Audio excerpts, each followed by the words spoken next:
दो सवाल मेरे हैं। पहला ये, क्या नए इन्वेस्टर्स को अपने पोर्टफोलियो में अब स्मॉल कैप मिड कैप को ऐड करना चाहिए, नहीं करना चाहिए, जिन्होंने नहीं किया हुआ है? और दूसरा ये है कि यदि एलोकेशन बहुत ज़्यादा है पहले से, तो क्या उसको ट्रिम करने की ज़रूरत है? मेरे हिसाब से दोनों को अलग अलग सोचना चाहिए और दोनों की सोच में एक कॉमन पॉइंट आना चाहिए कि हमें आइडियल एलोकेशन कितना चाहिए। क्योंकि एक चीज़ हम नहीं भूल सकते कि आज के जो भी लार्ज कैप है, शायद उसमें से बहुत सारे पास्ट में स्मॉल कैप हुआ करते थे। इस वक्त पर क्योंकि करेक्शन काफ़ी हो चुका है और लॉन्ग टर्म में ज़्यादा फायदा होगा, या इस वक्त की स्थिति को देखते हुए तो उसके हिसाब से क्या हाइब्रिड फंड में इस वक्त पैसा पार्क कर देना कुछ समय के लिए, मीडियम टर्म के लिए, 2-3 साल के लिए, क्या वो सही रहेगा? It's a fair assessment, to go for any of the hybrid funds rather than sitting on a pure play debt funds because तो फ्रेश पैसा है मेरे पास में, Yes.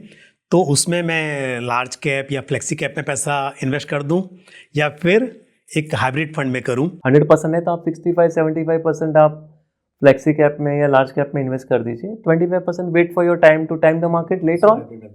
Sector investing is very interesting, इसीलिए risk management is very important. To be very honest, as a fund manager we keep on instantly evaluating valuations every day. तो आप अपने पोर्टफोलियो में, अपने फंड के पोर्टफोलियो में किस तरह से रिस्क मैनेज करते हैं? टैक्टिकल एलोकेशन किस तरह से रखते हैं सो दैट इन्वेस्टर्स को फायदा हो? अगर हम मार्केट कैप के बारे में देखें तो हमारे पास सभी फंड है, लेकिन current preference on the valuation basis is saying that we will prefer more large caps.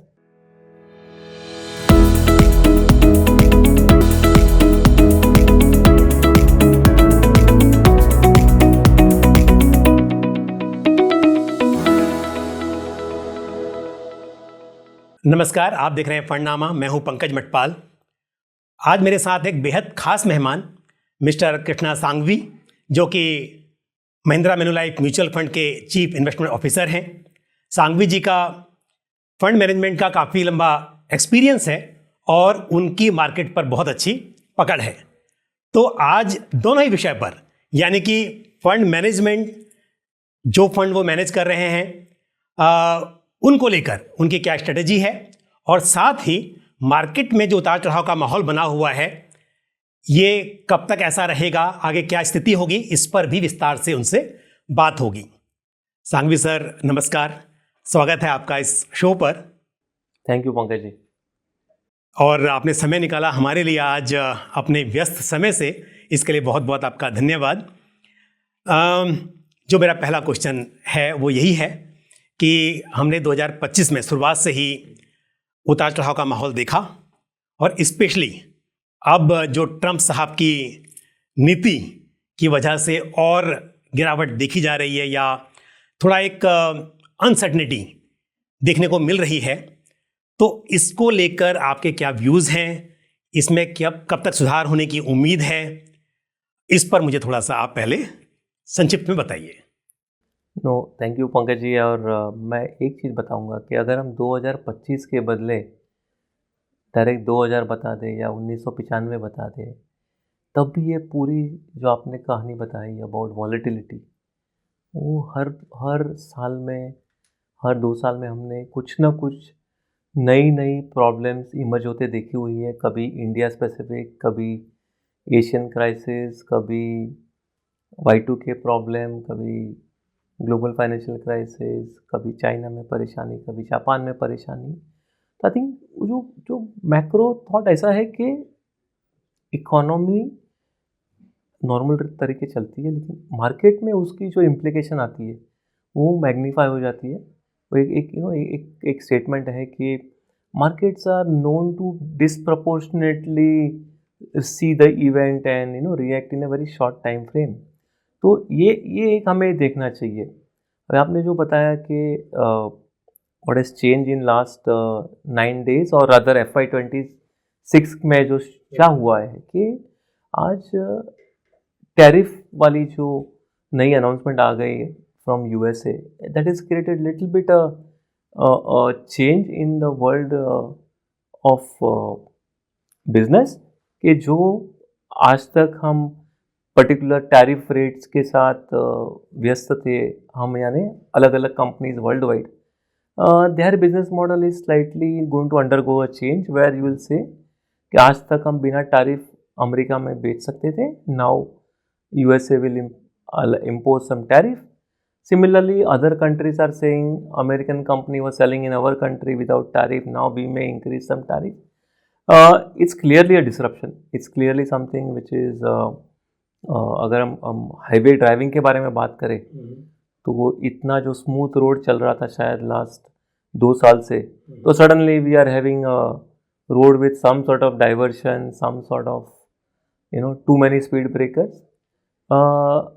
Long term confidence है कि जब तक इंडियन इकोनॉमी में ग्रोथ पाथ है, तो हमने 1995 का जो एग्जांपल लिया मैंने, एशियन क्राइसिस जो आई थी 96 के आसपास या सो 98, देन Y2K एट्सेट्रा एट्सेट्रा, हर एंगल से इंडियन इकोनॉमी ये सबसे पार हो चुकी है, और साथ में इंडियन इक्विटी मार्केट को भी साथ लेके चली है.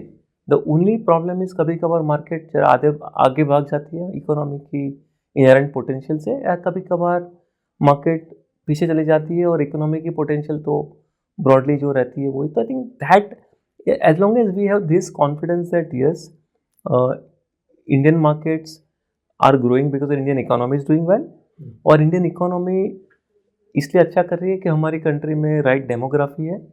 और कोई भी कंट्री को प्रॉस्पर करने के लिए क्या चाहिए, तो एक तो पहले तो लोग होने चाहिए to consume, to produce, to participate in economic activity. तो we have the population which is demography, we have a vibrant democracy. एक हमारी जो डिजिटल इकोसिस्टम बन रही है कंट्री में, स्टार्टिंग विद आधार, वो जो डिजिटल पब्लिक इंफ्रास्ट्रक्चर जो बता रहे हैं कि गवर्नमेंट ने हर तरीके से कंट्री को डिजिटली इनेबल कर दिया है. और डिजिटल वर्ल्ड से क्या आता है, नेक्स्ट आउटकम इज प्रोडक्टिविटी. आप जो काम फिजिकली करते हो वर्सेस डिजिटली करते हो, जो amount of time we save, so that's the demography, digital India, democracy.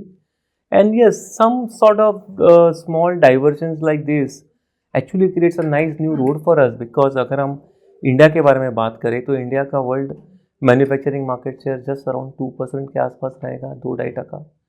अगर ये वर्ल्ड में इतना सारा चेंजेस आ रहा है, can India participate to some more extent, some higher market share than what otherwise. वो 2.5% अगर 5-10 साल में होना था suppose, so can it become faster because of this? I think we'll have to take that advantage of this.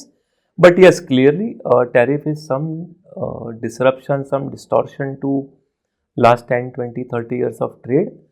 तो benefit वो देखना है कि वो डिस्ट्रप्शन की वजह से जो नई अपॉर्चुनिटीज आ रही है उसमें से कितनी इंडिया में either because of government effort या because of corporate India and entrepreneurs in India who can actually capitalise those opportunities. Because वैसे देखेंगे तो आज बाई टैरिफ में lot of things are fluid, final rates आए नहीं है, लेकिन इंडिया पे जो टैरिफ है वो शायद बाकी देशों के मुकाबले काफ़ी कम है.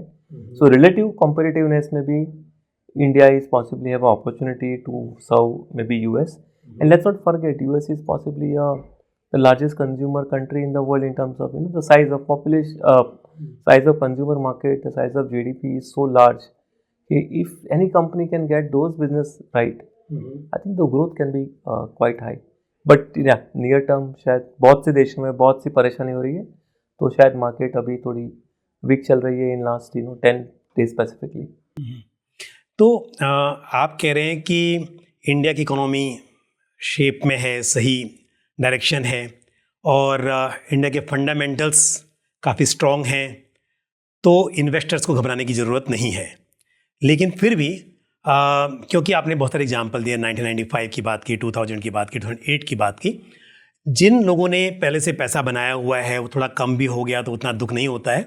बट क्योंकि काफ़ी कैपिटल मार्केट में नया पैसा आया, बहुत सारे नए इन्वेस्टर्स आए, और ऐसे इन्वेस्टर्स भी हैं जिन्होंने शुरुआत थोड़ा लेट की, हो सकता है 2023 में, 2024 में शुरुआत की, और उनका नुकसान यहाँ पर ज़्यादा हुआ. ज़्यादा मतलब मेरा है कि उनका कैपिटल लॉस हुआ, बाकी का प्रॉफिट में से लॉस हुआ तो उनका कैपिटल लॉस हो गया, तो उनको दुख थोड़ा ज़्यादा हो रहा होगा. तो इस वक्त पर आप क्या कहेंगे कि इन्वेस्टर्स को क्या बने रहना चाहिए, या फिर क्या इन्वेस्टमेंट थोड़े बदलाव करने चाहिए? तो मैं एक एक करके अगर बात करूँ, पहले बात करते हैं मार्केट सेगमेंट की. तो इस वक्त आपको वैल्यूएशंस कैसी दिखाई दे रही हैं, यदि मैं large cap, mid cap, small cap की बात करूँ? और ऐसे में यदि इन्वेस्टर्स का एलोकेशन स्मॉल कैप या मिड कैप में बहुत ज़्यादा हो गया हो तो क्या उन्हें कुछ घबराने की, या घबराने नहीं कहें तो सावधान रहने की ज़रूरत है?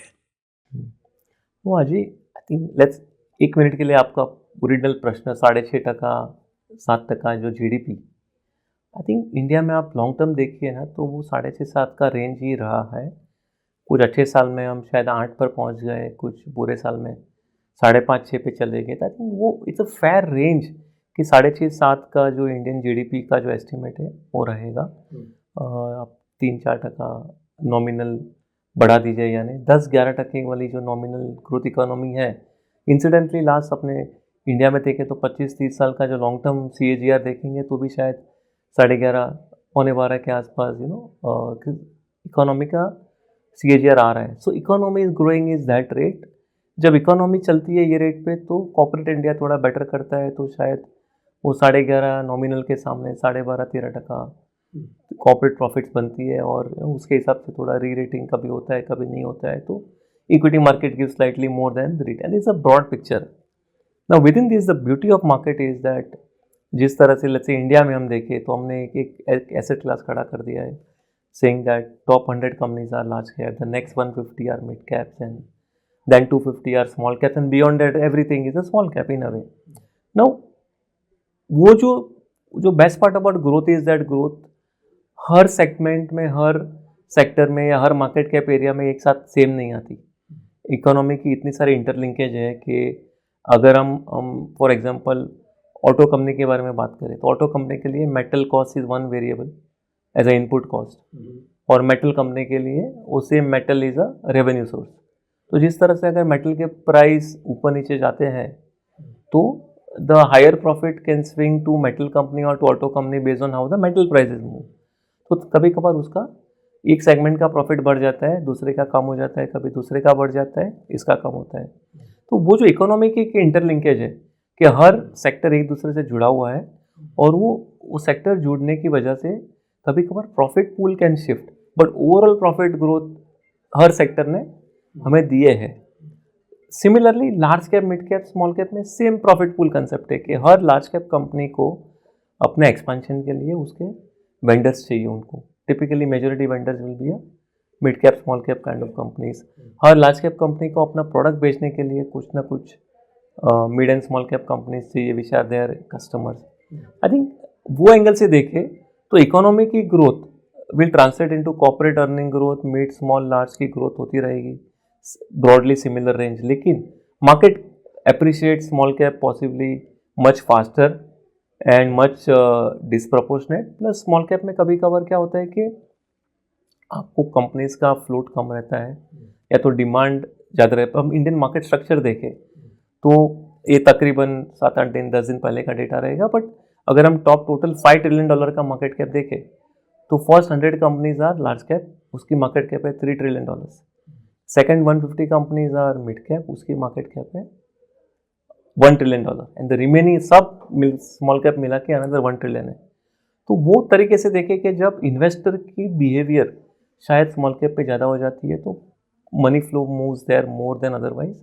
तो कभी कभार स्मॉल कैप, मिड कैप में ओवर वैल्यूएशन की जो फियर आ जाती है is what we are going through.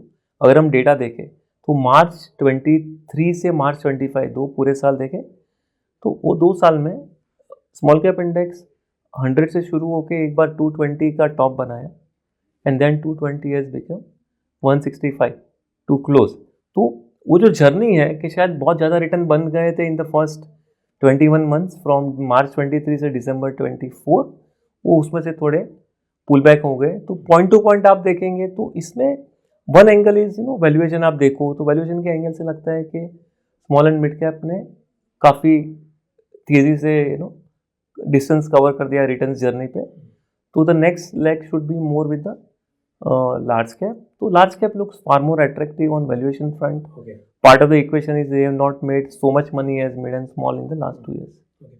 तो मिड कैप, स्मॉल कैप में एक करेक्शन के बाद अब जिस पोजीशन में हम हैं, यहाँ से 2 सवाल मेरे हैं। पहला ये, क्या नए इन्वेस्टर्स को अपने पोर्टफोलियो में अब स्मॉल कैप, मिड कैप को ऐड करना चाहिए, नहीं करना चाहिए, जिन्होंने नहीं किया हुआ है? दूसरा, जिनका एलोकेशन पहले से ही काफ़ी है और ज़्यादा है, मतलब क्योंकि स्मॉल कैप के रिटर्न्स लार्ज कैप के मुकाबले काफ़ी ज़्यादा थे।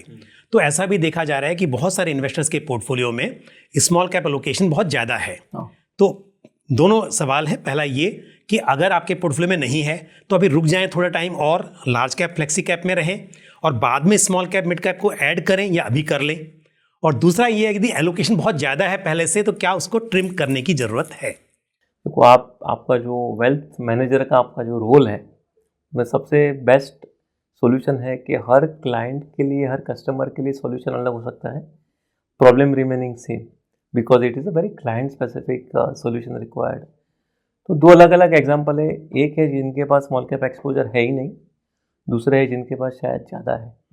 तो मेरे हिसाब से दोनों को अलग अलग सोचना चाहिए और दोनों की सोच में एक कॉमन पॉइंट आना चाहिए कि हमें आइडियल एलोकेशन कितना चाहिए। अगर हमें ideal allocation suppose 15% of portfolio चाहिए या 20% ऑफ पोर्टफोलियो या 25, जो भी नंबर अपना अपना सोचे आप, और अगर आप जीरो पे है तो मेरा थॉट है कि आप जीरो से अगर 20 जाना है तो प्लीज़ आज जीरो पे मत बैठिए, स्टार्ट कर दीजिए। आप स्टार्ट कर दीजिए, बिकॉज आपकी जर्नी का अगर अंत बहुत क्लियर है, 20% है तो आप क्यों भाई 10 जीरो पे कितने टाइम वेट करेंगे, उसका आंसर तो नहीं है। ठीक है। इसीलिए सिर्फ जो अपॉर्चुनिटी है मार्केट में कि भाई आप एक साथ पूरा पैसा नहीं इन्वेस्ट कर रहे हो, स्टैगर्ड मैनर में आप स्टैगर्ड कर रहे हो, आप अपना थोड़ा लेवल देखिए, थोड़ा डिसिप्लिन जो है वो देख लीजिए। और अगर आपको 20 तक जाना है तो तब तक को आपको सोचना चाहिए कि मुझे जितना मॉडरेट रिटर्न पे नेक्स्ट परचेज मिले मेरे लिए अच्छा है। तो आपका मतलब, क्योंकि ये भी बात चल रही है कि शुरुआत तो करनी है, क्योंकि आपने जैसे कहा कि एलोकेशन तो होना चाहिए आपका, आपने मान लीजिए 10% 20% भी मानकर चला जो भी number every investor has either in mind और a wealth manager also has some recommendation. एक चीज हम नहीं भूल सकते कि आज के जो भी लार्ज कैप है शायद उसमें से बहुत सारे पास्ट में स्मॉल कैप हुआ करते थे। तो if the companies are good, they are able to create value, they will reach their new destination. अब बात है दूसरे सेट ऑफ इन्वेस्टर के जो शायद अपने ही एक्सपेक्टेड 20% या 15% जो ओरिजिनल थॉट प्रोसेस रहेगा उससे they are owning far more. Now, one of the reason they are owning far more can be actually that they have made lot of money. Correct, वो भी एक रीजन हो सकता है। तो अगर आपने लास्ट 2 साल में अगर 65% एब्सोल्यूट रिटर्न बनाया रहेगा फ्रॉम मार्च 23 से मार्च 25, तो नेचुरल है कि आपकी ओरिजिनल एलोकेशन जो स्मॉल कैप पे सपोज 20 रहेगी बैलेंस हो गया है, तो शायद 20 के बदले 22, 25, 27 रहेगी, depending on the other asset allocation options. तो why not rebalance at least, if not do anything more. So this is in a way asset allocation which partly captures valuation। आपको बीच में रोक रहा हूँ, एक रीजन ये भी हो सकता है इसका कि बिकॉज रिटर्न्स बहुत अच्छे बन रहे थे स्मॉल कैप में, इसकी वजह से इन्वेस्टर ने इन्वेस्ट किया और उनका लॉस हुआ है। एलोकेशन ज़्यादा है बट स्मॉल कैप में जितना पैसा इन्होंने इन्वेस्ट किया था वहाँ पर लॉस दिखाई दे रहा है। तब भी क्या रीबैलेंस करना चाहिए, ये देखते हुए कि वैल्यूएशंस अभी भी एक्सपेंसिव हैं, या फिर अभी रुके रहें और वेट करें कि प्रॉफिट आ जाएगा? तो आई थिंक वो जो थर्ड सेट ऑफ इन्वेस्टर आपने बताया, like first was zero invested, second is over invested because of profits. I think solution is slightly easy in both. परेशानी है कि फाइनेंशियल मार्केट में सबसे बड़ी दुविधा क्या है कि when do you do your stop loss. एक सीक्रेट बताता हूँ कि इसका आंसर शायद किसी के पास नहीं है, लेकिन इसका आंसर ऐसा है कि आप साइकोलॉजिकली, आप emotionally, how do you control the losses, and second is incrementally आपका जो थॉट प्रोसेस है। तो मेरा सजेशन ये है कि booking losses can be very painful for a human being, because so better to stay where they are, but incremental money if they have already committed, maybe you can afford not to invest as fast, possibly wait for a large cap. At the same time conceptually ऐसा लग रहा है कि next 6-12 महीना large cap can outperform small and mid, because small cap में शायद valuation excess जो बने थे वो अभी तक पूरे हुए नहीं। At the same time, yes, journey of growth says small cap also will do well, mid also will do well. It's actually आपको उसको अगर स्पोर्ट्स के एंगल से देखें, it's more like a relay race of economy। आप relay race देखते हैं तो like turn by turn the participants they take the baton and start trying to play the victory in the field. I think something similar is happening कि market में क्या कि investors also have a role to play in all these valuation at times excesses। चलिए, यहाँ तो बहुत clarity आ गई कि मार्केट सेगमेंट को लेकर इन्वेस्टर्स को किस स्थिति में क्या करना है। लेकिन अगर हम बात करें एसेट एलोकेशन की, देखिए, अगर हम एक आइडियल सिचुएशन की बात करें तो फिर शायद बहुत ही आसान है। चाहे हम मार्केट सेगमेंट की बात कर रहे हैं कि आपके पोर्टफोलियो में कितना स्मॉल कैप, कितना लार्ज कैप, कितना मिड कैप होना चाहिए, या हम बात करें कितना इक्विटी, कितना डेट, कितना गोल्ड होना चाहिए, ये सब आइडियल हो तो फिर कुछ चिंता की बात ही नहीं है। पर ऐसा होता नहीं है। कारण उसके कुछ भी हो सकते हैं। एक जैसे आपने बताया कि किसी सेगमेंट में आपने इन्वेस्ट किया, उसकी परफॉर्मेंस बहुत अच्छी रही, जिसकी वजह से आपका जो एलोकेशन ओरिजिनली था वो थोड़ा सा अलग हो गया, बढ़ गया। दूसरा ये हो सकता है कि आपने किसी कारण की वजह से ज़्यादा एलोकेशन कर दिया। बट दोनों ही स्थिति में अब जब मार्केट में गिरावट आती है तब वो एहसास ज़्यादा होता है कि शायद सब कुछ सही नहीं है। तो मेरा क्वेश्चन अभी एसेट एलोकेशन को लेकर है कि एक तो यह है कि ठीक है, इक्विटी में इन्वेस्टमेंट को हम ठीक करें या बढ़ाएं।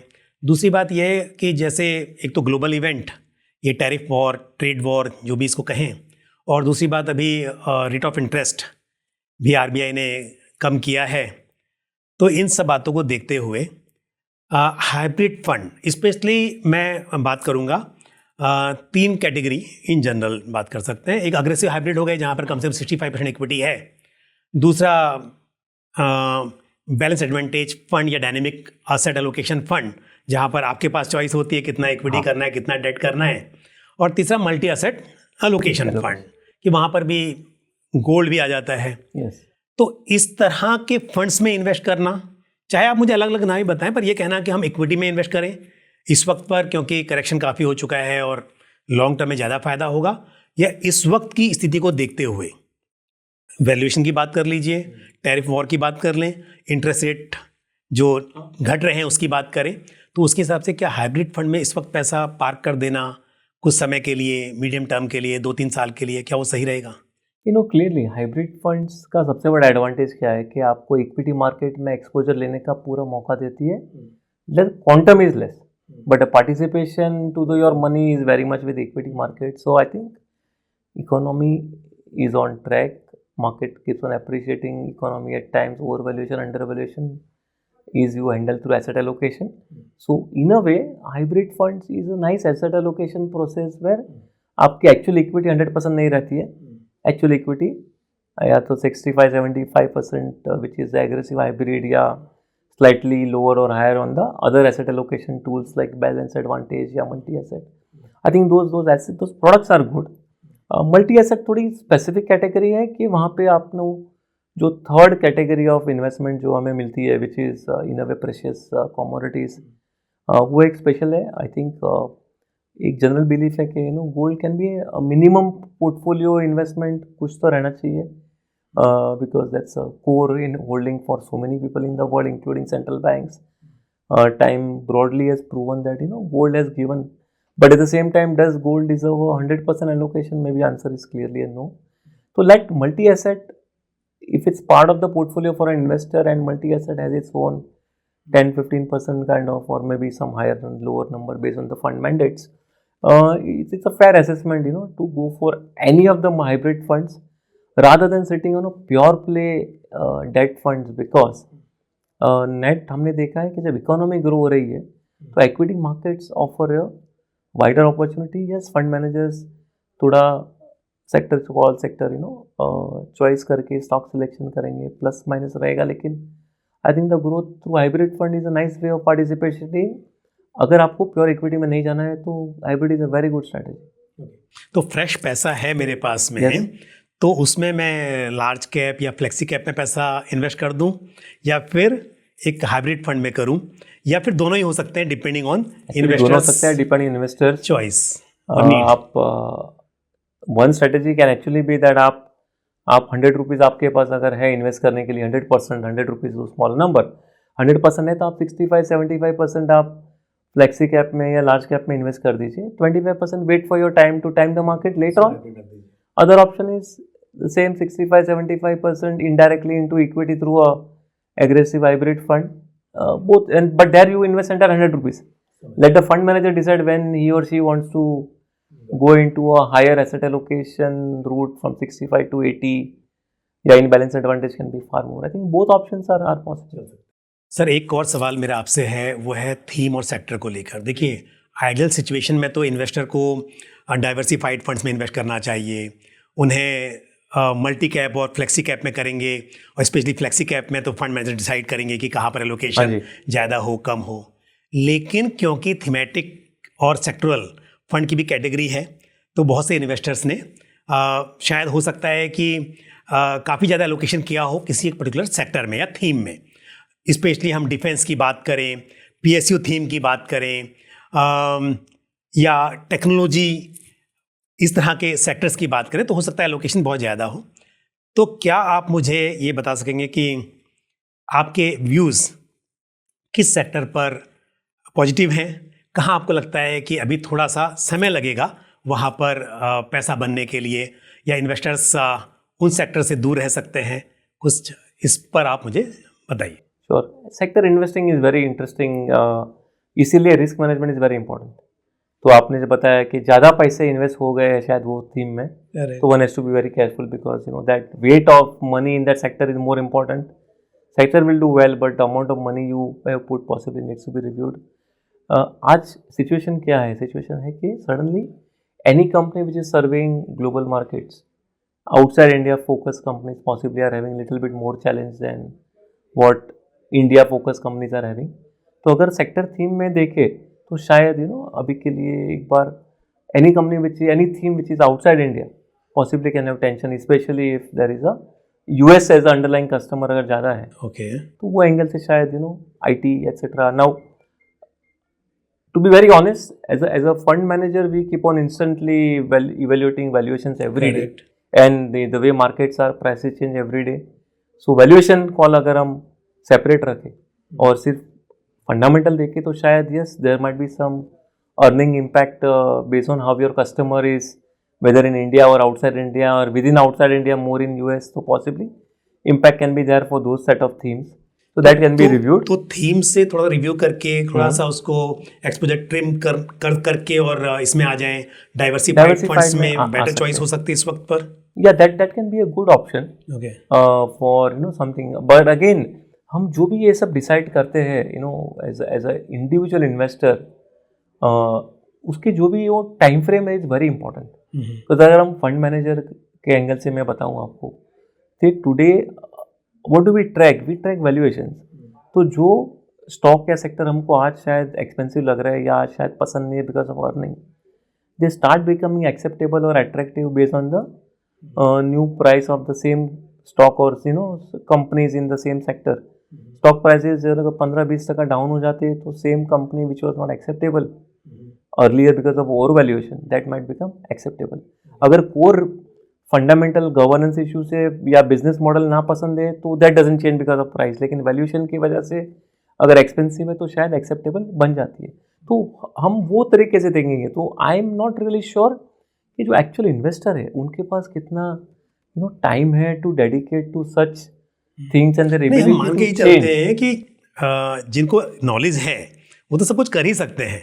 यस, मेरा क्वेश्चन सिंपल है कि जिनको बहुत नॉलेज नहीं है, उन्होंने किसी वजह से ज़्यादा एक्सपोजर ले लिया कुछ थीमेटिक फंड्स में, सेक्टरल फंड्स में, और अब क्योंकि थोड़ी मार्केट की स्थिति क्लियर नहीं है तो ऐसे में क्योंकि सेक्टरल फंड थीमेटिक फंड में कॉन्सेंट्रेशन रिस्क होता है, तो इस बात को सोचते हुए क्या वो उनमें बने रहें और ठीक है सब कुछ ठीक हो जाएगा, या फिर एज अ फंड मैनेजर क्योंकि आप तो daily day in and day out यही सब देखते हैं, तो क्या उन्हें एक्सपोजर कम कर लेना चाहिए? मैं किसी पर्टिकुलर सेक्टर की बात भी चलो नहीं कर रहा हूँ आपसे, बट जनरल अगर वो उससे निकल कर multi cap, flexi cap type के फंड में आ जाएं तो क्या उनके लिए थोड़ा सा ये अच्छा रहेगा? Agreed. I think if the underlying assumption is right कि कुछ ज़्यादा पैसे as a percentage of total wealth और total equity has gone into a smaller theme, I think yes one suggestion is clearly think whether that exposure amount can be reduced. और बाकी जो आपने बताया पॉजिटिव अप्रोच, वो तो हर equity investor में है कि भाई finally we are going to make money, but relatively higher और lesser money through particular theme choice. I think we can leave it little bit to more fund managers in flexi cap kind of approach. और international को लेके अपने बात भी mention किया आपने उसके बारे में, तो जिन इन्वेस्टर्स का international exposure specially US market में अगर हम बात करें, हालांकि बात तो दूसरे ग्लोबल मार्केट में भी स्थिति खराब ही हुई है, बट ज़्यादा इन्वेस्टर्स ने नेस्डैक 100 और S&P 500 इस तरह के फंड्स में ज़्यादा किया होता है, तो यूएस की हम बात करें तो क्या उन्हें भी एक्सपोजर कम करना चाहिए? Again first point is asset allocation, कि भाई कितना पैसा is as a percentage of total is थोड़ा बहुत है तो ठीक है। इफ इट्स मार्जिनल और manageable, it's not a big thing, because कभी कभार it's a very sharp fall in a small period. Maybe better to wait for some correction and the upside, some price move, and then think of reducing or because ये सब ऐसा है ना कि ये जो पूरी टैरिफ की जो भी डिस्कशन है, if I believe that markets have fallen because of tariffs, तो एक चीज़ है कि tariffs are up for negotiation is a formal stance of the US government. Okay. So depending on how the negotiations happens, lot of address issues can be actually addressed. तो ये बहुत ही difficult decision है कि अगर हमने redeem कर दिया या इन्वेस्टमेंट से बाहर निकल गए, अपॉर्चुनिटी मिस, लेकिन अगर नेगोशिएशन जो फॉर्मल पॉलिसी स्टांस है वो आ गया, I think better to wait for some more time now. Wonderful. तो ये तो खैर मार्केट को बहुत क्लैरिटी हो गई, इन्वेस्टर्स बिल्कुल डिसीजन ले सकते हैं। अब बात करते हैं आपके फंड्स की। तो क्योंकि आप यहाँ पर बहुत क्लियरली बता रहे हैं कि किस तरह से इन्वेस्टर्स को चेंज करने चाहिए या होना चाहिए उनका पोर्टफोलियो, तो आप अपने पोर्टफोलियो में, अपने फंड के पोर्टफोलियो में किस तरह से रिस्क मैनेज करते हैं, टैक्टिकल एलोकेशन किस तरह से रखते हैं सो दैट इन्वेस्टर्स को फ़ायदा हो पर्टिकुलर सेक्टर का या सेगमेंट का, तो वो मुझे आप बताइए। Sure. So I think core idea is to track economy, track valuations in the market, decide के इंक्रीमेंटल, मैंने जो बताया प्रॉफिट पूल पार्टिसिपेशन जो बताया, तो इंक्रीमेंटली अर्निंग ग्रोथ कौन से सेक्टर में ज़्यादा आने की संभावना है over next 12-18 months is generally we track. So idea is invest with that mindset that where the profit growth will come, earnings will create market appreciation for the companies. So that is one clear track. अगर हम market cap के बारे में देखें तो हमारे पास सभी fund है, लेकिन current preference on the valuation basis is saying that we will prefer more large caps in every fund which we own relative to the benchmark rate. Ideally try to be more overweight large cap is a thought process on the fund. I think sector wise एक minute के लिए अगर valuation word में to be reviewed later, I think clear idea is more focus on India based, India facing companies के जहाँ पे underline customer India में है, तो शायद आपका इमीडिएट जो टैरिफ रिलेटेड जो इश्यूज है उसमें आपको शायद हिट नहीं, बिजनेस हिट नहीं आएगी। Yes, valuation can make me start buying some set of companies, maybe it may not be time to go overweight those entire theme or pack of, let's say, IT companies for example, but clearly individual companies might look attractive on their business model. So that's the India facing versus outside India facing is one way to look at it. Large cap, mid cap, small cap is another way. और एक दूसरा angle है कि risk management जो आपने बताया, तो दो एंगल है, एक में पर सेक्टर हम कितना इन्वेस्ट करें, ओवरवेट अंडरवेट, या पर कंपनी या per stock how much we invest. तो we made a nice small rule, more internal in a way run by the investment team itself, saying that एक भी कोई भी स्मॉल कैप में हम 2.5% से ऊपर इन्वेस्ट नहीं करते द पॉइंट ऑफ इन्वेस्टिंग, और कोई भी मिड कैप कंपनी में 3.5% ऑफ फंड के ऊपर नहीं करते। So idea is that even if something doesn't play out as per expectations और something actually goes wrong, a single investment should not really hurt the overall portfolio construct, should not hurt the investor return, because the idea is that it's a diversified fund, not a concentrated strategy. So that's one way to look at it. Other is sector wise, yes, clearly जो sector पे हमें ज़्यादा confidence है from earning, from a from a market acceptance angle in terms of valuation being right, we go overweight, and that's two combination of sector call being overweight, underweight, and individual stocks में वो 2.5-3.5% limit which helps you create that. पर जब पूरे market के valuation expensive हों तो आप cash call नहीं लेते हैं? मतलब आपके पोर्टफोलियो में मैंने देखा है कि काफ़ी ज़्यादा कैश नहीं होता है ऐसा, तो ऐसा आपकी स्ट्रेटजी में नहीं है कि आप अपने डाइवर्सिफाइड फंड में कैश कॉम्पोनेंट बढ़ा दें? नो पंकज जी, एक चीज़ हम again if I refer to long period history in the market, अगर मार्केट की पी मल्टीपल अगर 20 है या 25 है या 30 है, जो भी मल्टीपल है, इतना तो तय है कि at least 20-30% of companies will be available lower than the average, because market average कब बनती है? There are enough companies available lower, enough companies trading higher, that's why the average comes. In fact शायद ऐसा रहेगा कि पूरे अगर 20 के एवरेज है निफ्टी की, शायद 20 पर एक भी कंपनी नहीं रहेगी, सम विल बी हायर. तो आई थिंक वैल्यूएशन एंगल से देखें तो आपको काफ़ी इन्वेस्टमेंट अपॉर्चुनिटीज मिल जाती है. And you know we are not against investment in a expensive company, it's just a question of relative growth which is coming out of that. So broad idea है कि cash as a investment portfolio is a primary call taken by investors, supported by the wealth managers or the asset allocators. So they primarily decide. जो हमने जो aggressive hybrid या flexi cap में जो बात की कि फ्लेक्सी कैप में आप सिर्फ 65-70 रुपीज़ दे दीजिए, इन्वेस्ट कर दीजिए, and remaining 30 investor keeps, versus in aggressive hybrid you give entire 100 and the fund manager will invest 70. The asset allocation call is kept with the investor. So my sense is that keeping something like 5-7% cash at max is a nice strategy where it allows you to buy at times from available opportunity in the market. But beyond that cash call, honestly, it doesn't make sense. There are two ways to look at it. One is it part of the mandate from a client side? The client is actually telling us try and choose better companies, better stocks, and second या equity market fund manager के लिए तो to try and find the next best stock. Sir मैंने आपसे बहुत से theme की बात की और एक पर्टिकुलर थीम की मैं बात करूंगा और वो है मैन्युफैक्चरिंग थीम. और आपके पास क्योंकि फंड भी है इस थीम से जुड़ा हुआ, तो अब इन्वेस्टर को क्या करना चाहिए जिन्होंने ऑलरेडी इन्वेस्ट किया हुआ है मैन्युफैक्चरिंग फंड में?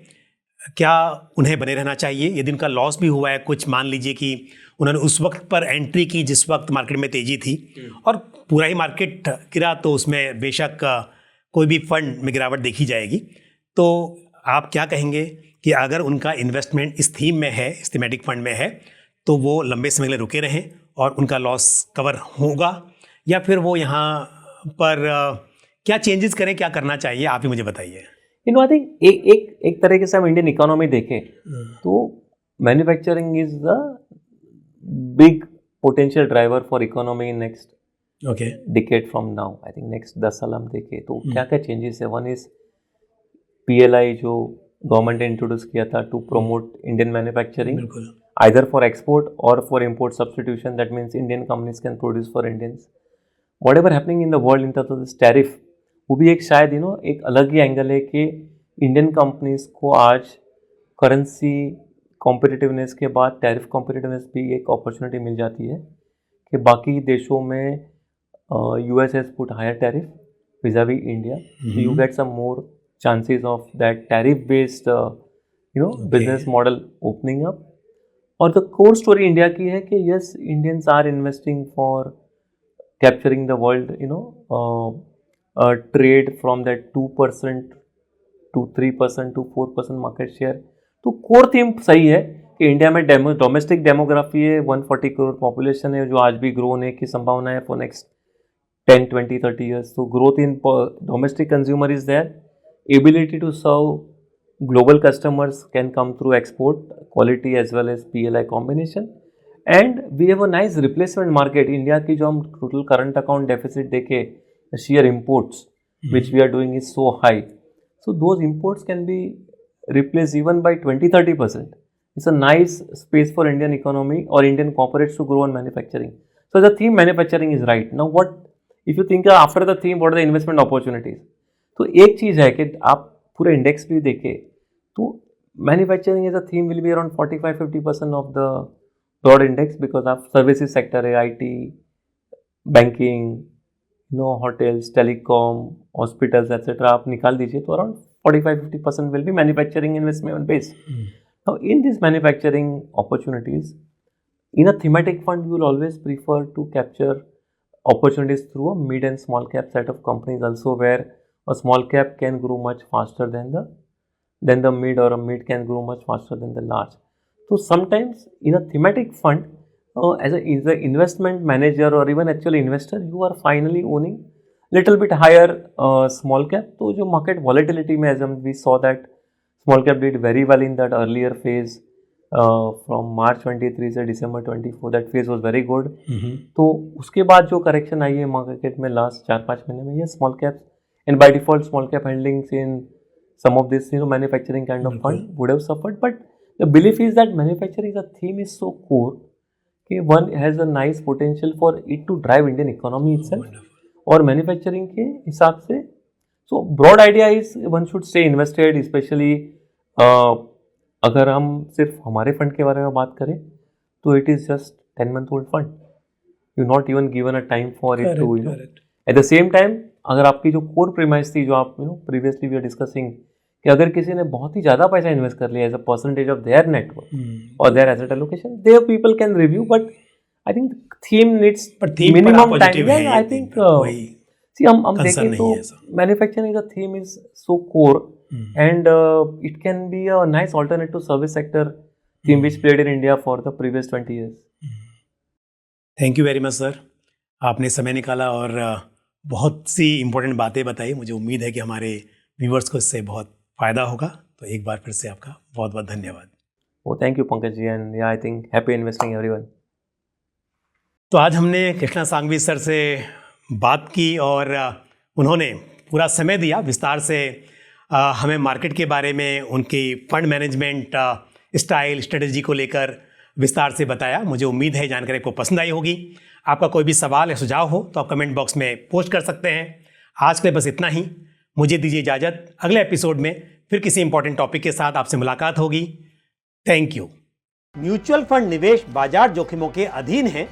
योजना से संबंधित सभी दस्तावेजों को ध्यान से पढ़ें.